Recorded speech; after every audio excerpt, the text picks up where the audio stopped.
네, 안녕하세요.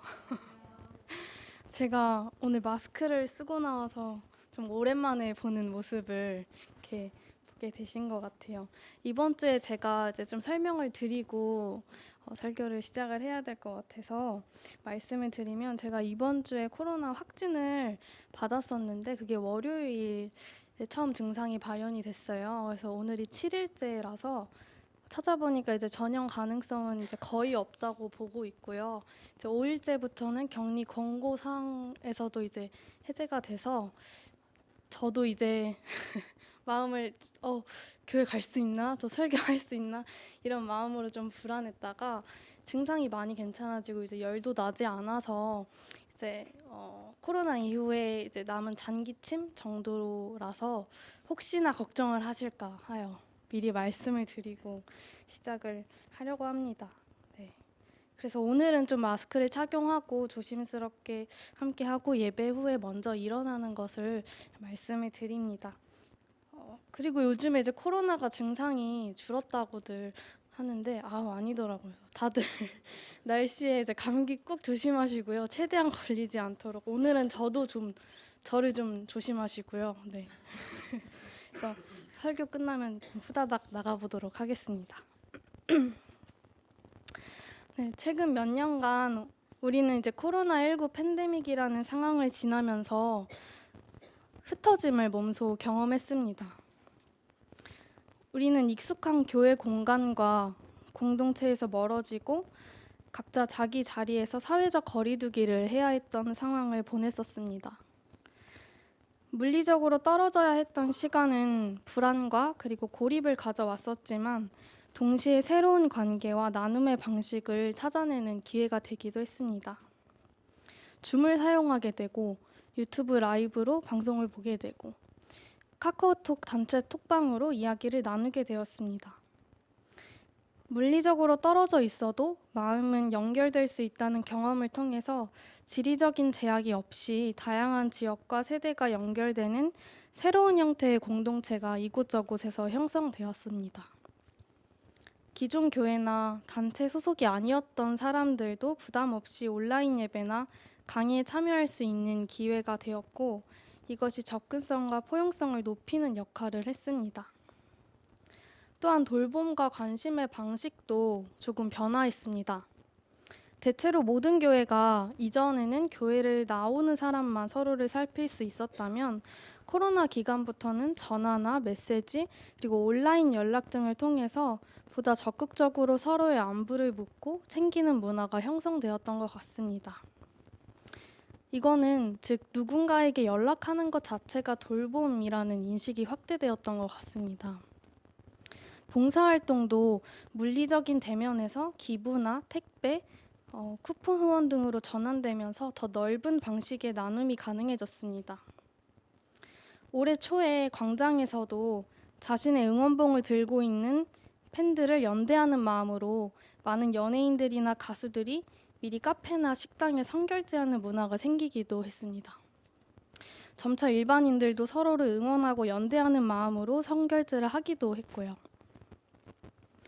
아이러니하게도 물리적인 거리두기의 시기를 지나오면서 현재 포스트 코로나 시대에는 오히려 내면의 거리 좁히기가 가능하였습니다. 떨어져 있으니 더 보고 싶어진 것입니다. 하지만 흩어져야 했던 그 시기를 다시 돌이켜보면 모두가 빨리 다시 모이고 싶어 했고, 또 전 세계적으로 우울한 시기를 보냈던 것도 사실입니다. 언제 다시 만날 수 있을까? 이 상황이 언제까지 계속될까 하는 불안감과 혹시 소중한 사람에게 무슨 일이 생기면 어쩌지? 하는 걱정도 분명 있었습니다. 그때 우리는 모임이라는 것이 얼마나 중요한지 다시 한번 깨달을 수 있었던 것 같습니다. 그렇다면 우리는 왜 모여있음을 더 중요하게 생각하고 흩어짐을 두려워하게 된 걸까요? 이것은 본질적으로는 안정과 안전, 그리고 소속감에 대한 깊은 욕구와 연관되어 있습니다. 인간은 본래 혼자 창조된 것이 아니라 관계 속에서 존재하도록 창조되었습니다. 함께 모여 있을 때는 상호 지지와 협력, 보호가 가능하며 정서적인 안정과 사회적 정체성을 확립할 수 있습니다. 이러한 모여있음은 생존뿐 아니라 의미 있는 삶을 위한 필수 조건이라고도 볼 수 있습니다. 반면에 흩어짐은 불확실함과 상실, 소속감의 단절을 초래할 수 있어서 본능적으로 두려움과 불안을 동반합니다. 현대 심리학은 모임과 공동체를 인간의 행복의 근간으로 보고 있으며 분리나 고립을 스트레스와 불안의 주요 원인으로 지적하기도 합니다. 한편으로 역사를 보면 분열과 흩어짐 속에서 새로운 문명, 문화, 언어가 솟아났습니다. 흩어짐 안에서 인류는 성장과 계속적인 창조를 경험해온 것입니다. 오늘 말씀 창세기 11장에서는 온 세상 사람들이 한 언어와 말을 쓰며 모여 살아갑니다. 이들은 자신들의 능력과 힘에 취해서 흩어짐을 면하자라며 하늘에 닿는 탑을 세우려 합니다. 그것은 자기 이름을 높이고 절대적인 안정과 통일을 이루려는 욕망의 표현입니다. 한 마을에만 있기보다 온 땅이 흩어지라는 하나님의 명령을 거역하고 인간의 뜻대로 자신들의 권력과 영광을 세우려 한 것입니다. 이 모습은 오늘날 우리 사회에서 흔히 볼 수 있는 획일적인 통합의 위험을 떠올리게 합니다. 기업의 독점은 자본의 힘으로 시장을 장악하고 소비자의 선택권을 제한합니다. 문화의 동질화는 차이를 불편함으로 규정하고 다양성을 비정상 혹은 일탈로 간주하기도 합니다.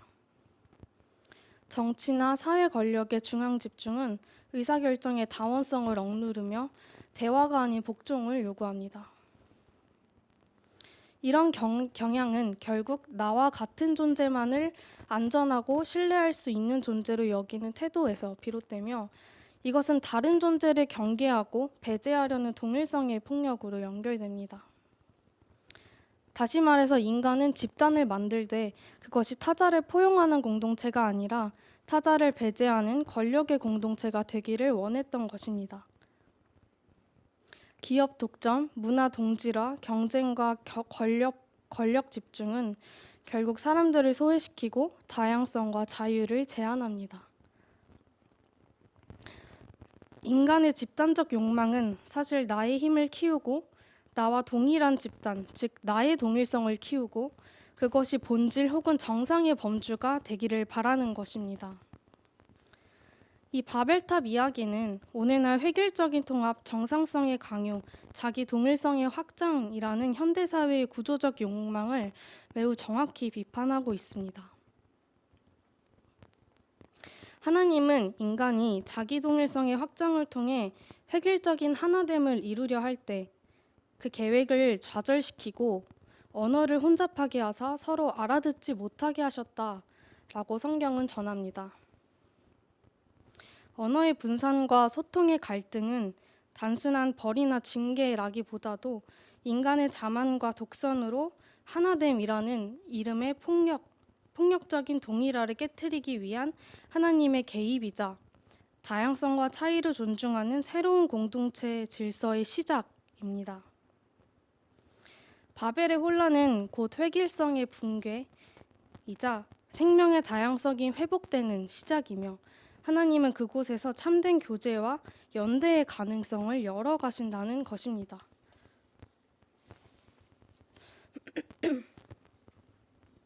구약학자들도 이 본문을 통해서 혼잡과 분산이 하나님의 긍정적인 사역임을 강조합니다.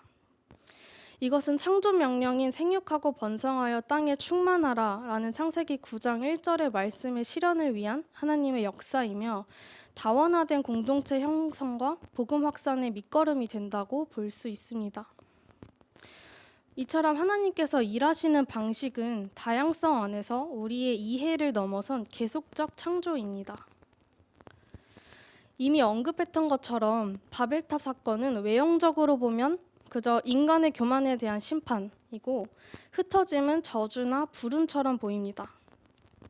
그러나 본문의 신학적인 흐름과 창세기 1장 28절 또 9장 1절에 나와 있는 생육하고 번성하여 땅에 충만하라 라는 이 창조 명령의 큰 맥락에서 볼 때 하나님은 오히려 인간이 흩어져 각기 다른 땅에서 생육하고 번성하여 땅에 충만하길 원하셨습니다.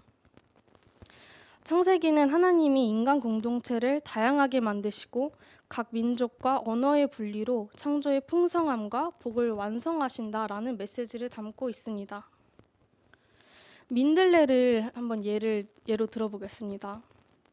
꽃이 질 때 하얀 솜털 같은 씨앗들이 바람에 흩어집니다. 한 자리에 모여 있으면 서로 경쟁을 해서 제대로 자랄 수 없지만 민들레는 흩어져야 각각 새로운 터전에서 뿌리 내리고 꽃을 피울 수 있습니다. 하나님께서 우리를 흩으시는 것도 이와 같습니다. 흩어짐은 단순한 분산을 이야기하는 것이 아니라 하나님의 축복과 계획, 즉 계속적인 창조의 실현이며 온 땅에 하나님의 영광이 흩어져 퍼지는 과정을 의미합니다. 하나님의 창조 사역은 창세기에서 시작되어 끝난 것이 아니라 지금도 계속되고 있으며 우리의 흩어짐을 통해서도 새로운 창조가 일어나고 있습니다. 그렇다면 이 흩어짐이 정확히 무엇일까요? 이것은 단순히 사람들이 흩어져서 각기 다른 장소로 퍼져나갔다라는 그 의미에 그치진 않습니다. 성서가 말하는 흩어짐은 하나님의 해방적인 관점을 담고 있으며 권력 중심을 향한 인간의 욕망을 깨트리는 전복적인 사건입니다. 바벨탑은 하나의 언어, 하나의 이름, 하나의 권력 아래 모든 것을 정렬시키려는 시도였습니다. 그 아래에서 다름은 곧 위협이고 주변은 곧 배제의 대상이었습니다. 하지만 하나님은 그 중심의 탑을 무너뜨리고 사람들을 흩으셨습니다. 그 흩어짐은 주변으로 밀려난 자들의 자리에서 다시 삶이 시작되도록 하시는 하나님의 방식입니다. 흩어짐은 곧 민중의 자리로의 내려감이며 중심에서 밀려난 존재들, 즉 가난한 자, 억눌린 자, 타자들에게서 하나님이 말씀하시고 그들 안에서 새로운 공동체가 싹트는 시작입니다. 하나님은 중심이 아니라 주변에서 일하십니다. 하나님은 획일화된 탑이 아니라 흩어진 삶의 자리들, 깨어진 언어들, 그리고 서로 다른 얼굴들 사이에서 연대와 공동체를 다시 짓기 시작하십니다. 바벨탑 사건 후에 이어지는 창세기 12장부터는 아브라함을 통해서 하나님이 흩어진 민족과 땅 가운데 복음을 확장하시고 또 새 역사를 시작하신 부분이 이를 뒷받침하고 있습니다. 이것은 처음부터 하나님께서 흩어짐을 통하여 인류를 축복하시고 구원의 계획을 펼치시는 큰 이야기라는 것을 우리는 알 수 있습니다. 인문학적으로도 흩어짐은 단절과 상실뿐 아니라 새로운 시작과 창조적인 전환을 말합니다. 독일 철학자 발터 베냐민은 흩어짐이란 과거와 미래를 잇는 충만한 상태라고 평가합니다. 흩어진 개인과 문화는 각자의 독특성을 통해서 전체의 풍요를 이루기도 합니다. 또한 역사적으로 큰 이주는 인간의 문명을 확산시키고 다양화를 이루는 원동력이었습니다. 사회와 문화의 흩어짐 없이는 새로운 창조도 그리고 진보도 없습니다. 이것이 바로 창세기 본문의 신학과 완전히 맞닿아 있는 부분입니다.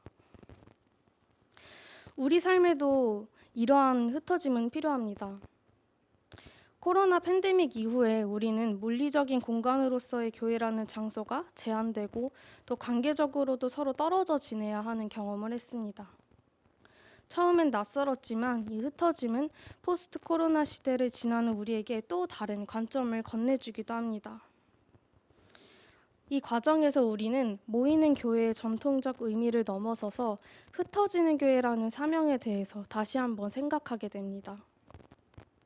교회는 성도들을 파송하여서 각자의 삶의 현장과 일터 그리고 이웃 가운데에서 복음의 빛을 비추게 하는 공동체입니다. 그래서 교회 공동체의 본질은 모임 자체에만 있지 않고 세상 속에서 흩어져서 하나님의 사랑을 나누는 사명에 있습니다. 파송의 말씀은 예배의 끝맺음이라기보다는 새로운 시작의 선언입니다.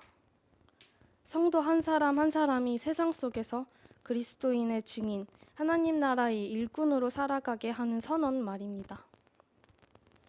그리스도께서 제자들을 온 세상에 흩어 보내셨듯이 우리도 그리스도의 이름으로 모였기 때문에 각자의 자리에서 흩어져서 복음을 실천함으로써 나아가야 합니다. 이것이 바로 바벨탑에서 하나님께서 흩으신 인류가 각기 땅에 충만하도록 하셨던 궁극적인 뜻과 맞닿아 있습니다. 하나님은 민중을 흩으심으로써 중심을 벗어난 자리, 또 주변과 골짜기, 거리와 공장, 그리고 시장과 골목에서 새로운 생명과 공동체를 또 시작하고 계십니다. 그 흩어짐이 바로 파송입니다. 하나님은 오늘도 우리를 세상의 중심이 아닌 고통의 현장으로 파송하십니다.